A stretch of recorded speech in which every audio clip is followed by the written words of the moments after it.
Welcome to Confessions of a Parent Coach. I'm Coach, a mother of four, and potty talker, Ann Kaplan. This is the podcast where I confess something from my own parenting and coaching life, teach a lesson around it, and answer your questions. Even we parenting experts are far from perfect, and the real magic happens when we get down with all that imperfection. We get into the gritty side of parenting here, so earbud up and dive in. Welcome into another episode of the podcast, listener. I am so happy to be sharing this time in your AirPods or your earbuds or whatever, or on your car speaker. I'm always trying to imagine what you all are doing when I'm talking to you.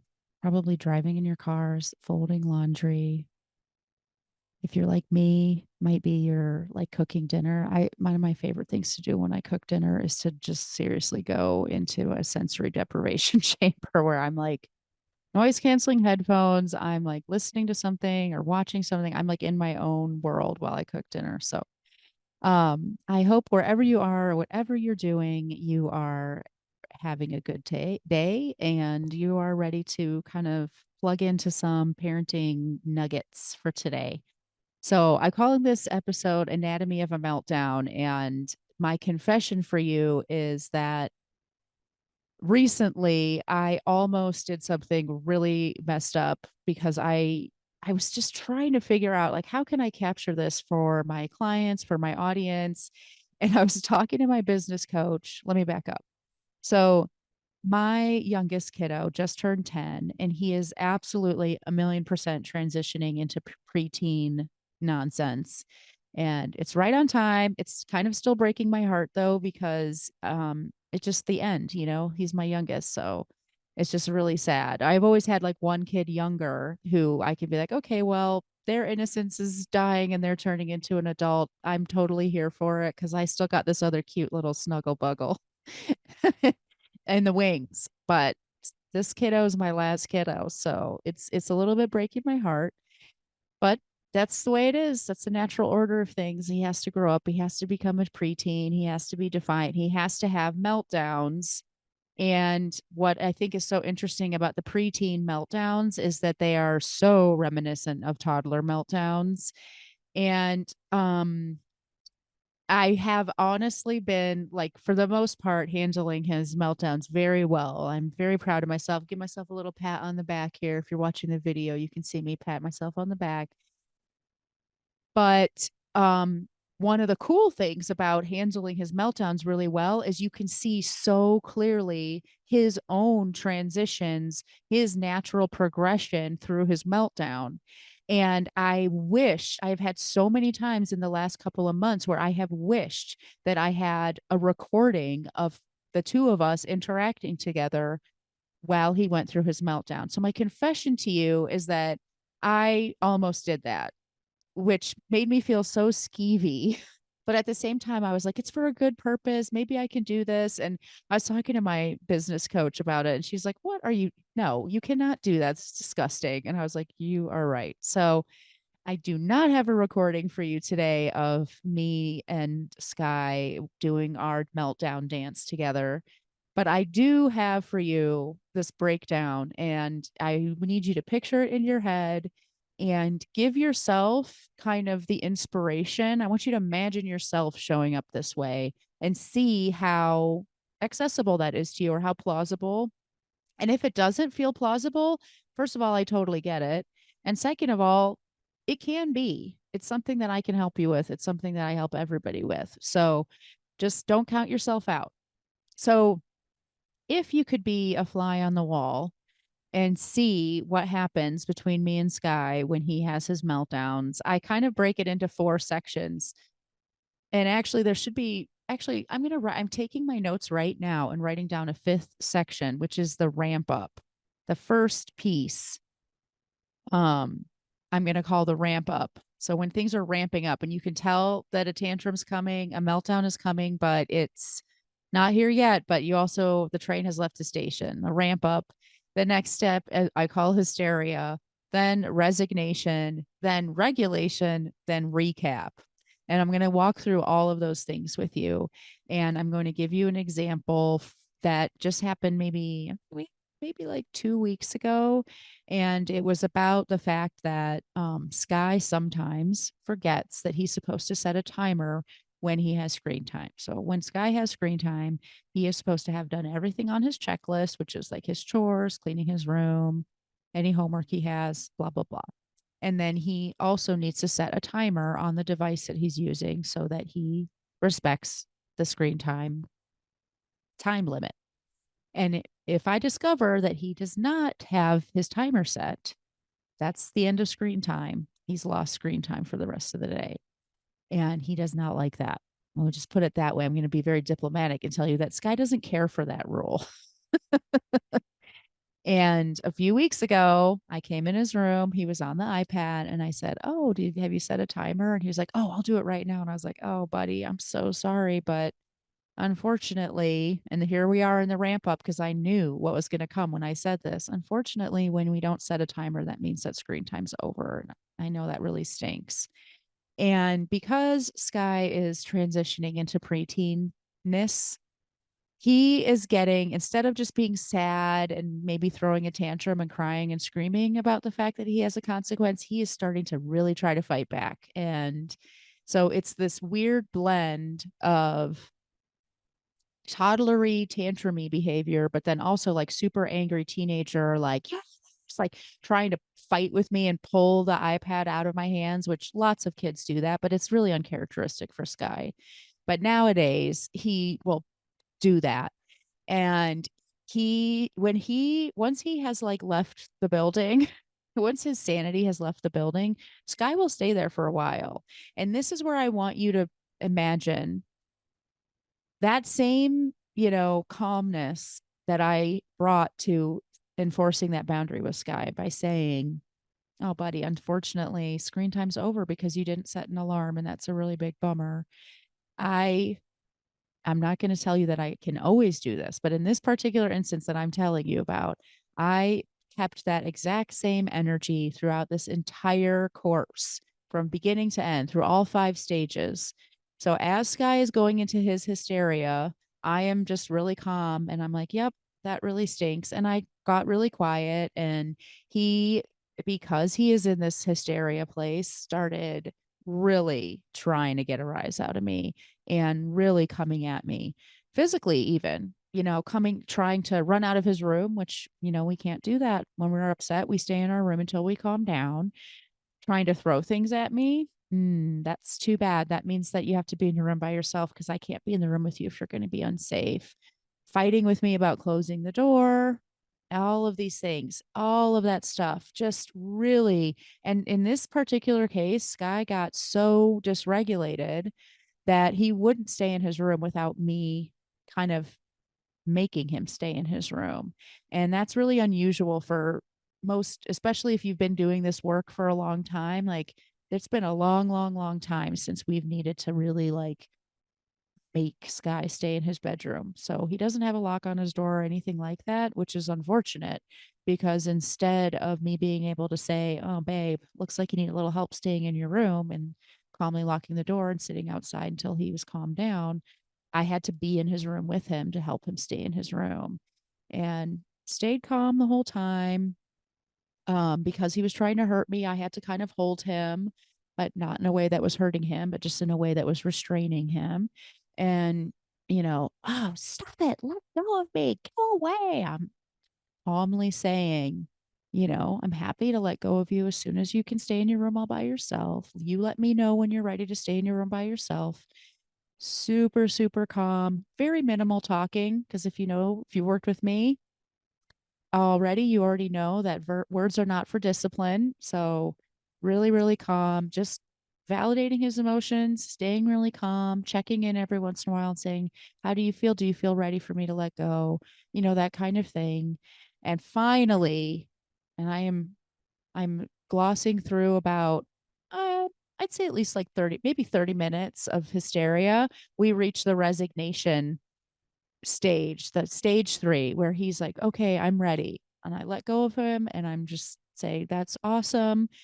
Let's take some space from each other. I'll see you later."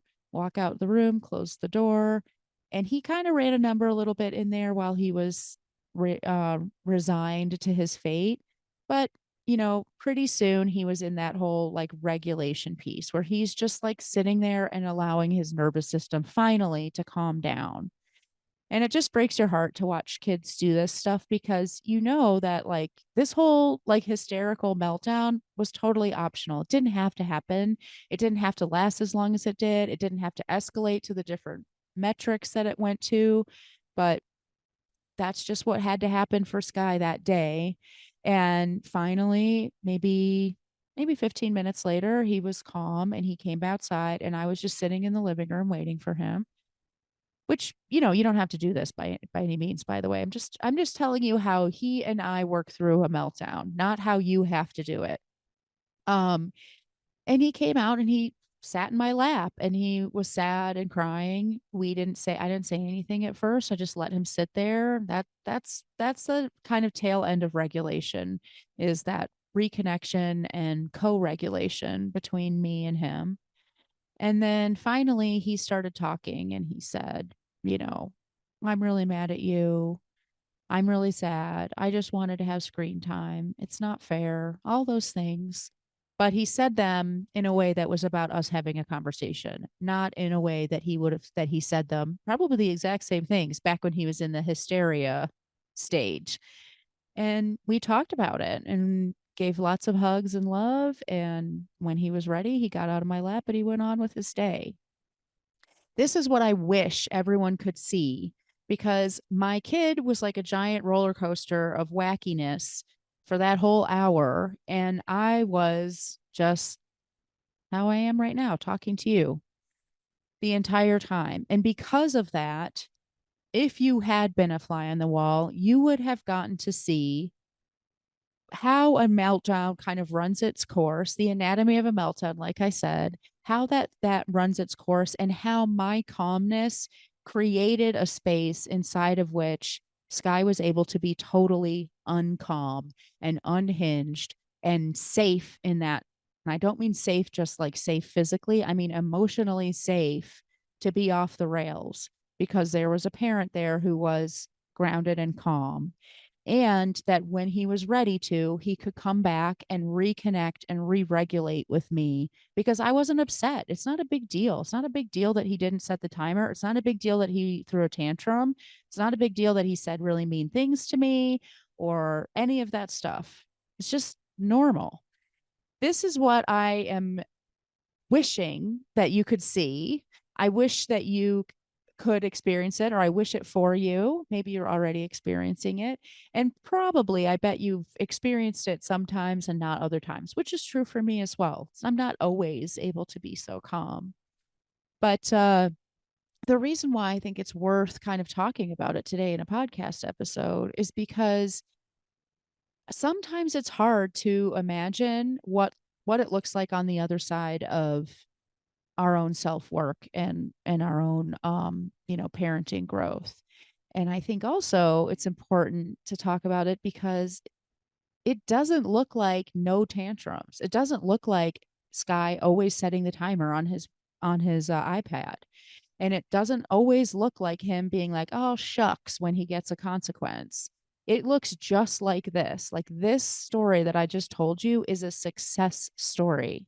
It is a story of two people in a relationship with accountability and health and healthy attachment to each other. And if you are experiencing stuff like this, it might be important for you to hear this and know that, like, actually, maybe this means that things aren't going as wrong as you might be telling yourself they are sometimes. If you are not experiencing this and you wish you were, it's important to know this is what success looks like. This is what you can create. And the only thing that had to happen for this to be possible, for this reconnection, for us to be in a quote unquote fight, but also still connected, for me not to lose my temper while my kid was like trying to hit me and throw things at me and say really crazy and hurtful things to me, it's not changing my kid, it's changing myself. And as I have done my work and grown and changed, I'm able to do that and just, you know, kind of be present, but not attached. That is a really, really tricky place to be. Like I said, I'm not there all the time. I promise you. Sharing a success story for you, I hope does not come across as me saying, I've got it all figured out. I'm the perfect parent. Be like me. Mm-mm. Nope. But I do think it's important to understand that when we are calm and regulated and present and available to our kids, this kind of anatomy of a meltdown, it's pretty typical. The ramp up, the hysteria, the resignation, the kind of acceptance of like, okay, well, I guess I'm in this pickle. Then the ability, once you have that acceptance, the kid has the ability to re regulate. I didn't re regulate Sky, he re regulated himself. Then the reconnection, which takes it even further into, a regulated nervous system. And the recap, which to be honest is optional. If a Sky hadn't brought it up to me, I wouldn't have talked about it any further with him. I just would have been there to hug him and be happy and move on with our day. That sort of trajectory, that arc of dysregulation and then re-regulation, like going up into the rafters and then coming back down to earth. This process is available to all of our children, even if your kid's neurodivergent. I want to put that out there. It's available to them. And when we aren't regulated or when we try to fix things when they're upset, all we do is prolong and interrupt that arc. Understanding that like your kid has a process is huge. Doing your work so that you don't interrupt and meddle with that process is huge. And understanding that there's nothing going wrong and that this is what a successful, effective parenting can look like sometimes is huge. These are the things that are available to you when you do this work. And I want to encourage you not only to do the work, but to get help to do the work. Reach out to me, set up your discovery call with me. You do not have to go through this stuff alone. I certainly did not arrive at this destination as a mother by myself. I have had so much help along the way. And I don't believe that anybody truly can do this stuff and arrive at this destination alone. So much help and healing and support and skills and tools have to come into us. And that's where somebody like me comes in. Somebody who can both teach you all of the stuff that you don't know, but also support you in the work that you need to do so that you can actually do the stuff you're learning. I hope this is helpful for you. Please do not hesitate to set up that discovery call for yourself. The link is in the show notes. And I encourage you to map out the anatomy of your kids' meltdowns and see if you can identify all of these different stages. Because that's the other thing that's I have to say is super fun about being as this far along in my work as I am, is that I don't think I would be able to identify these parts and see them in the moment and say, oh, yep, okay, so now this is happening and now this is what's going to, it's because I'm not stirred up that I'm able to be in this observational space and to really see what's going on with my kid. So see if you can do that this week and send me an email, shoot me a message. I'd love to hear from you. Have a great week, everybody. I'll talk to you again soon. Bye. The episode is over, but there's more waiting for you. You can grab my free workbook, Getting Kids to Listen the First Time, that walks you through the fundamental principles I teach all of my clients and applies them to this very universal parenting challenge. So if you're sick of repeating yourself all day long or just want to learn more about my style, you'll definitely want to go to bit.ly/kidswholisten. And if you're ready to work with me, let's meet. Set up a free call at bit.ly/Kaplan call, and let's create an action plan that gets you exactly where you want to go. And of course, links to all this goodness are in the show notes. Thanks for joining, and I'll see you next time.